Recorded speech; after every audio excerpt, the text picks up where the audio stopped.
Hi everyone, and welcome to Webinar Wednesday. I'm your host Jessica King, and I wanted to say a quick thank you for joining us today.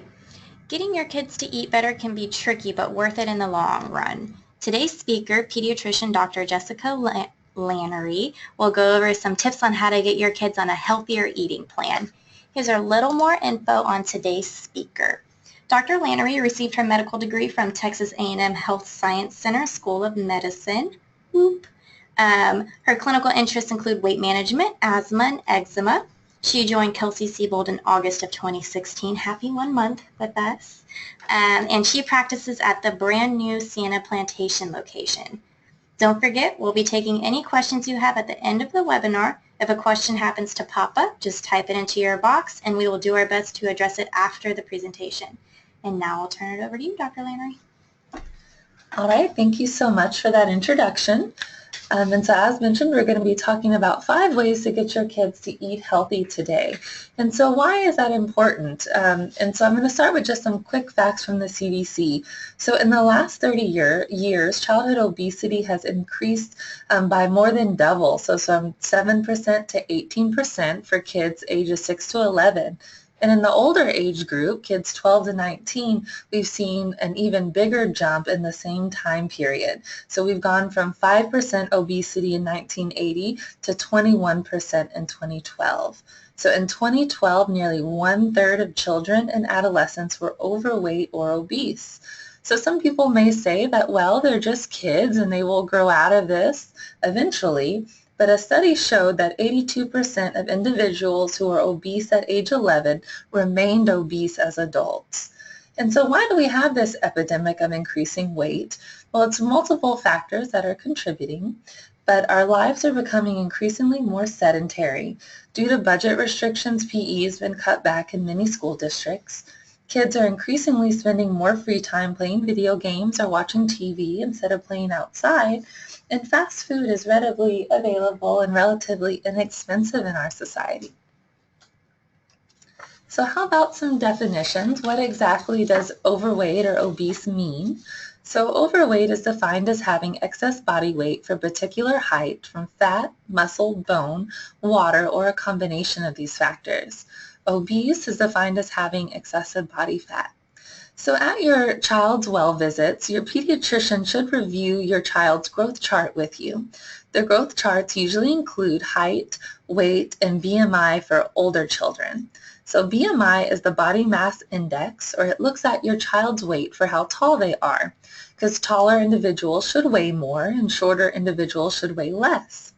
So in terms of BMI, overweight is defined as a BMI between the 85th and 95th percentile for your child's age, and obese is greater than the 95th percentile.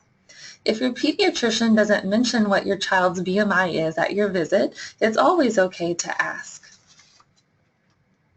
So here are the 5 topics that we're going to cover today. So shopping smart, involvement, snacking healthy, being creative, and leading by example. So shopping smart. So going to the grocery store can be a dreaded task for many of us. To make things a bit easier on yourself and to increase the likelihood of returning home with healthy, nutritious foods, it helps to shop with intent. And so what this means is having a list ready when you do go, pre-planning your meals so you know exactly what you need and only end up buying what's necessary and not buying the sweet treats that look appetizing that you pass by that in the aisle. And then some general tips for grocery shopping include switching from white bread to whole wheat bread, replacing white rice with brown rice, purchasing only lean varieties of meat, and purchasing low-fat dairy products for children who are older than 2. So this includes skim milk or 1% milk. For kiddos between the ages of 1 and 2, your doctor may also recommend some low-fat dairy products, but this depends on your child's growth and your family history, so it's something that should be discussed with your pediatrician. So involvement. So ultimately, meal and snack planning rests in the hands of caregivers, but getting kids involved and offering them some predetermined choices is a great way to boost their satisfaction with the meal and instill healthy eating habits that will follow them into adulthood. So take them grocery shopping with you. Explain why you're buying fruit instead of candy or whole wheat bread instead of white bread. When you're in the kitchen, let them help out and help with preparing meals. Let them being part of the process can be fun for them and a way for them to learn about healthy foods. It'll also make them more willing to try the healthy foods that you picked out. And then give your child the authority to pick a healthy snack from a predetermined selection of maybe 4 or 5 healthy snacks that you have to offer. And some general tips for cooking in the kitchen.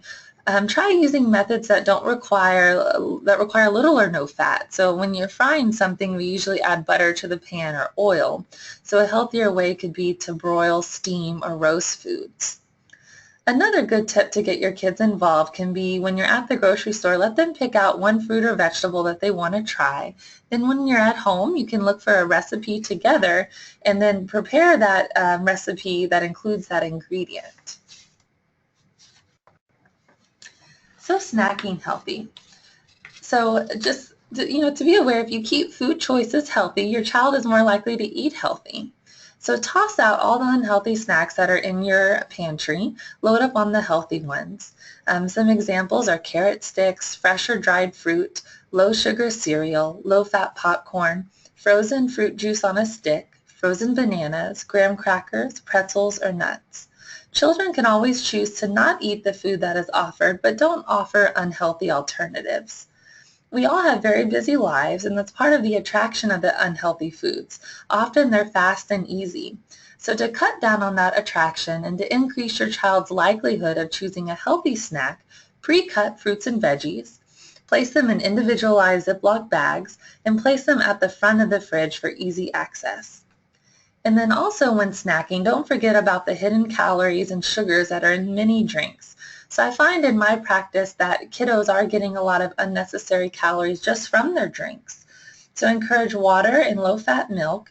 Juice should be limited and soda should be avoided. So be creative. So picky eaters can be really tough to get to try new foods. So being creative in the way you present the foods can increase the likelihood that they will try them.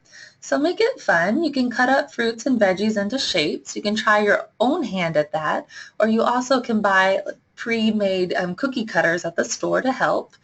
Try letting kids dip foods into sauces. Some good healthy options are things like hummus or Greek yogurt-based ranch. And then offer choices instead of trying to force them to eat one food item. And then other fun snacks can be something like ants on a log, and this is actually what was pictured on the previous slide. So a piece of celery is your log with some peanut butter on top and then raisins on top as the ants. Another helpful tip can be to offer at least one safe food at every meal in addition to one new food that you would like them to try. For younger kiddos, if they don't want to try the new food, it's okay to allow them to touch the new food and even play with the food within reason. Often this is the first steps to getting them to actually taste the food. And then if all else fails, get creative in your way to hide the veggies into other foods. Like adding spinach to a fruit smoothie that contains blueberries can add nutrients with no noticeable taste, and the blueberries will mask the green color. Shred zucchini or squash when making a casserole. Add pumpkin puree to tomato sauce when making a pizza from scratch. Spinach, onions, or mushrooms can be chopped and added and hidden in meat sauces. And then pureed cooked vegetables can be used to thicken soups and stews. Spaghetti squash or zucchini noodles can be used in place of regular pasta. Frozen grapes and bananas can also be some fun treats for kiddos as well. Just remember these are best for children older than 3, because younger than 3 they can be a choking hazard. And so lastly, we'll talk about leading by example. So children look up to their parents in all things, and so if you want your child to practice healthy eating habits, you should practice healthy eating habits yourself. Ultimately, you control what is in the pantry, so stock it full of good, nutritious choices. Make a family rule that no eating in front of the TV, even during snack time. So research shows that when eating in front of the TV, it's more mindless eating, and then people tend to overeat. And changes are very hard to make, but it can be made easier if the whole family makes the changes together. So sitting down together and eating dinner as a family is a great way to demonstrate good habits, catch up on what is happening at school, and bond as a family. So some other things to keep in mind that we're going to discuss is being slow and steady, educating our kids about food, and not giving up. So slow and steady. So habits really are hard to break. So we want to start slow and work our way up gradually. Try adopting only 1 or 2 healthy habits a week, and it'll all add up in the end. I like to tell my patients to set 3 specific goals at each visit, actually. 2 of these should be a dietary goal, and 1 should be a physical activity, a goal. They should be attainable and very specific and agreed upon by both parents and kids alike. Avoid vague general goals like I'll eat more veggies. Instead, make a goal of I'm going to eat vegetables, 1 vegetable with dinner every night. And then try a few bites of something new at each meal. A few bites is progress, even if the kiddos don't finish the whole portion. And then new foods will be more appealing if the child's a little bit hungry, so trying offering the new foods at the beginning of the meal can help. And then don't completely eliminate favorite foods. Instead, set goals like I'll only have hot Cheetos 2 times a week or ice cream only once per week on the weekend.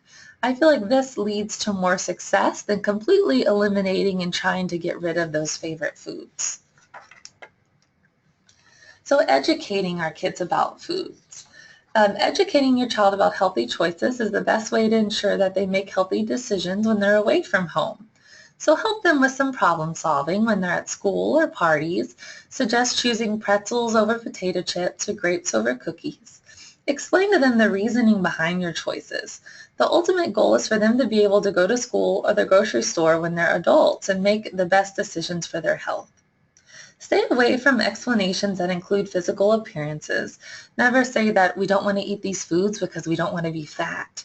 Instead, explain that we eat healthy so our bodies will be strong and have the energy that we need to learn and play. So other educational opportunities happen even at fast food restaurants. Point out to your child that the grilled chicken sandwich would be a healthy alternative to the hamburger. And then practice techniques that help your kids get in touch with their natural cues that their body gives them about hunger and fullness. So encourage kids to take small bites, chew slowly, and put their forks or spoon down between bites. Don't force children to clean their plates. This can lead to a habit of overeating when full.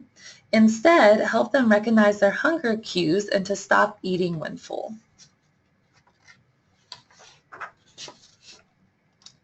And don't give up. So as mentioned, changes are really hard to make. So especially with finicky eaters, persistence is key.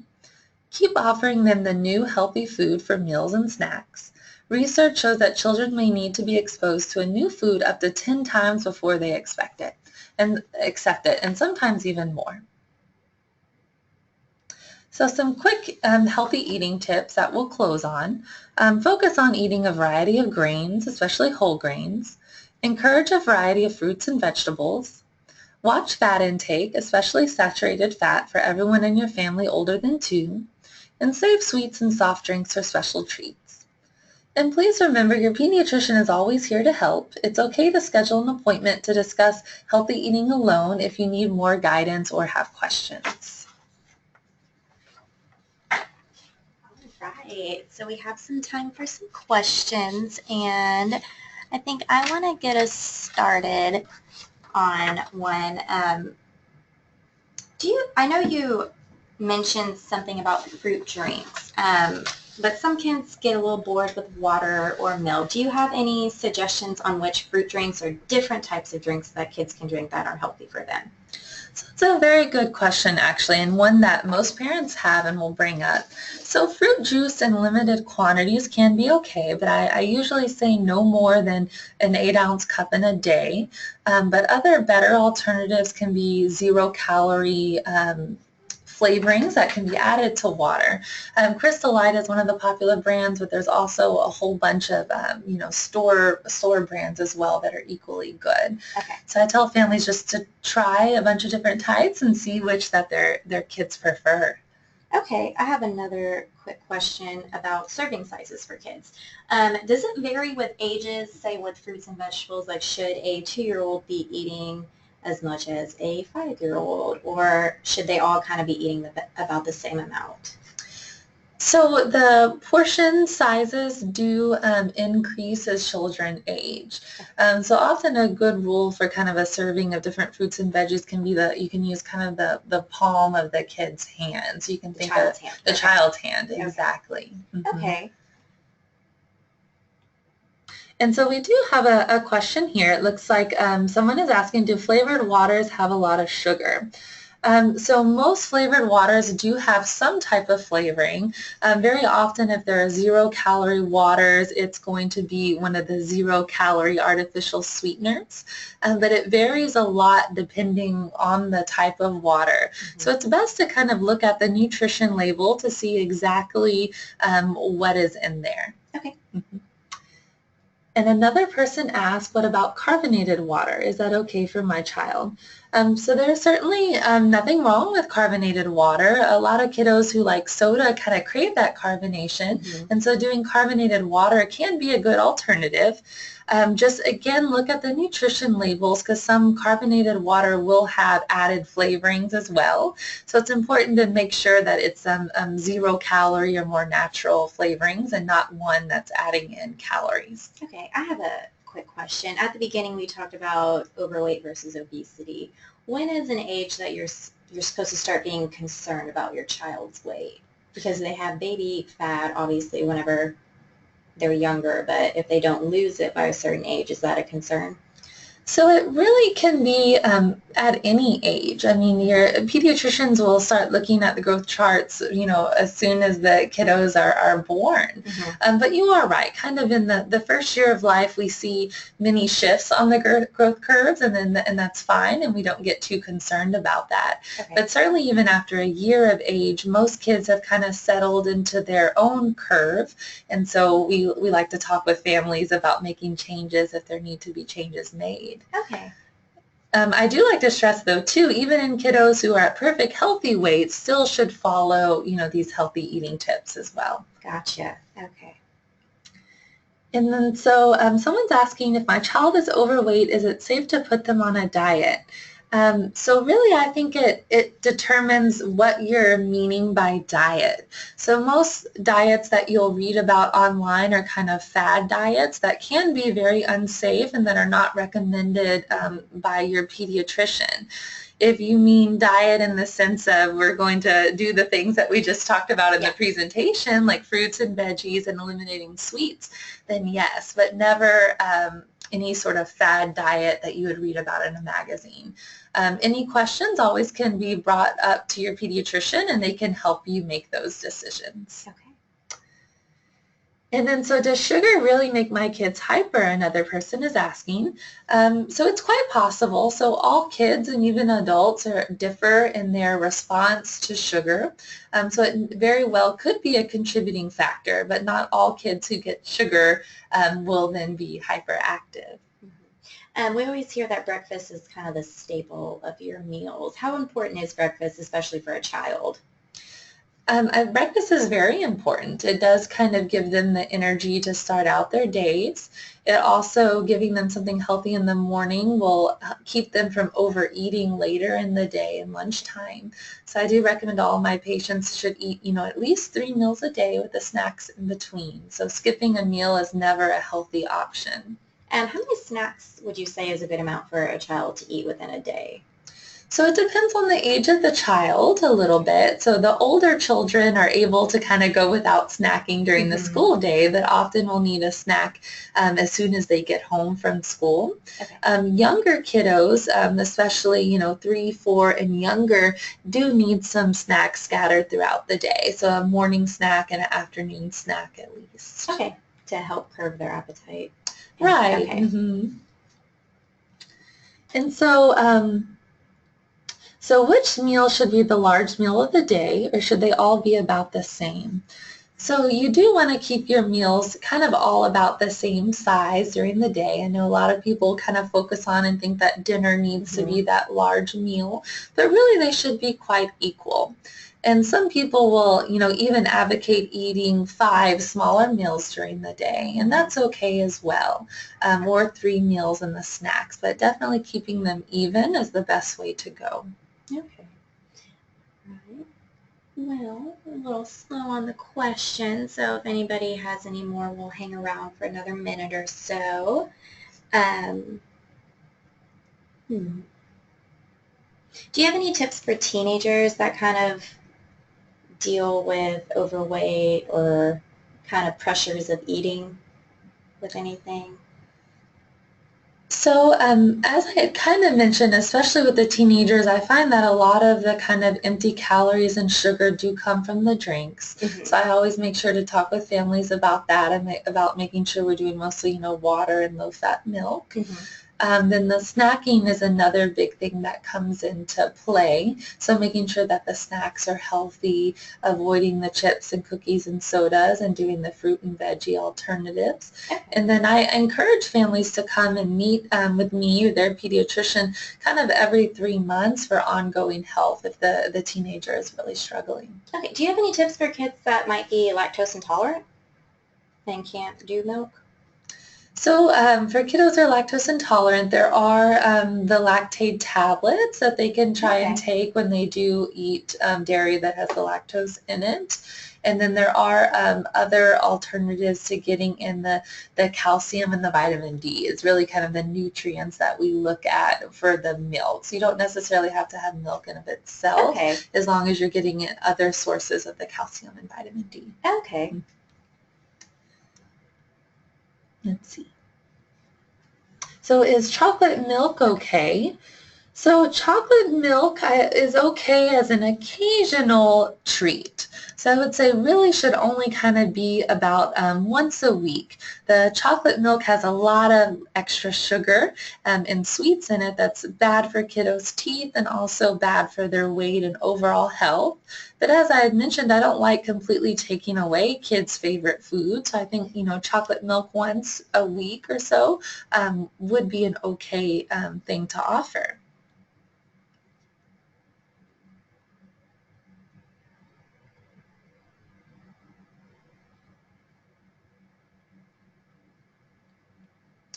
So one question here is is asking about juicing and wanting to know about the sugar content of juicing. And that sort of thing, and if that would be considered a meal replacement. So I must say I don't have a lot of extensive knowledge on juicing, but sugars that do come from fruits and vegetables are deemed to be healthier than the processed sugars that you're getting elsewhere. I'd be very cautious about using that as a meal replacement because they're not going to be very filling. And so the danger would be, remaining hungry throughout the rest of the day and then potentially overeating. And then another question asked about breakfast packaged drinks like carnation chocolate breakfasts, and then if they might have too much sugar. So I'll echo a little bit kind of what I had said about the chocolate milk, that the carnation chocolate breakfasts, drinks are going to have probably more sugar than the kiddo needs, and finding that probably not going to be very filling either. So trying to actually get in some, some protein with the breakfast will help them feel fuller longer.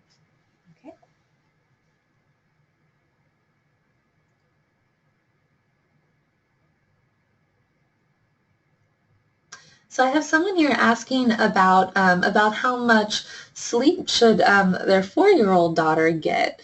And so, 8 hours really is kind of the minimum that most kiddos should be getting, 8 hours of sleep. more if they can be. We know the older teenagers tend to actually need more sleep, so around 10 years old for a teenager, around 8 for a 4-year-old should be fine. Some 4-year-olds still do need naps. So a daytime nap can be good, and sleep is very important. Sleep disturbances are linked with overeating during the daytime, so that it's a very good question and an important thing to think about. Just a quick note on the naps. What's a good nap amount? Because sometimes people take too long of a nap and it will mess up their sleep cycle at night. Is there a certain amount of time that you should be taking a nap? So good question. So it really varies, and it may clarify a little bit that older kiddos, like especially your teenagers, actually shouldn't nap. Because when they nap, they're going to end up then staying up much later in the night because they're not as tired because they nap during the day. And it's very common that teenagers will want to come home and nap after school, and I try to encourage families to nip that nap out and instead have the teenager go to bed earlier in the night so they're getting a longer duration of solid sleep. But kiddos kind of 5 and under before they start kindergarten, many of them will require, one nap a day, and it really depends on the child how long the nap will be. About an hour is probably typical. A safe amount. Okay. Right.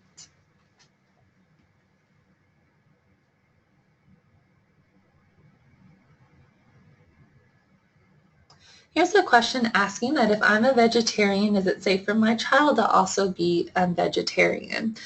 And so the answer is yes.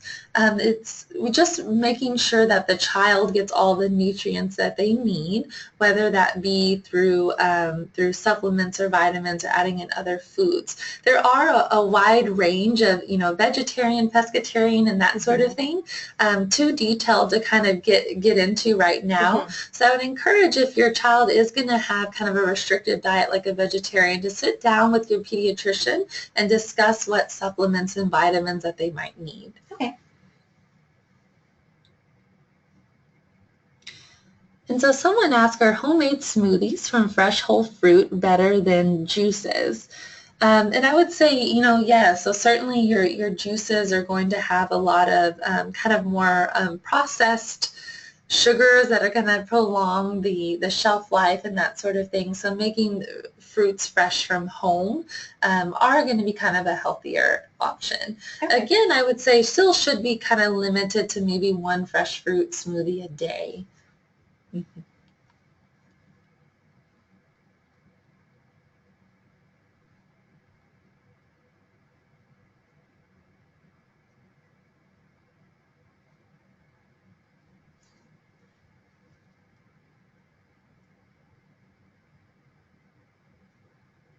And there's another comment on here. We're just mentioning that using the kind of carbonated and flavored waters and using like the soda stream where you can create your own carbonated drinks does help kind of distract kiddos from wanting that carbonation from the soda.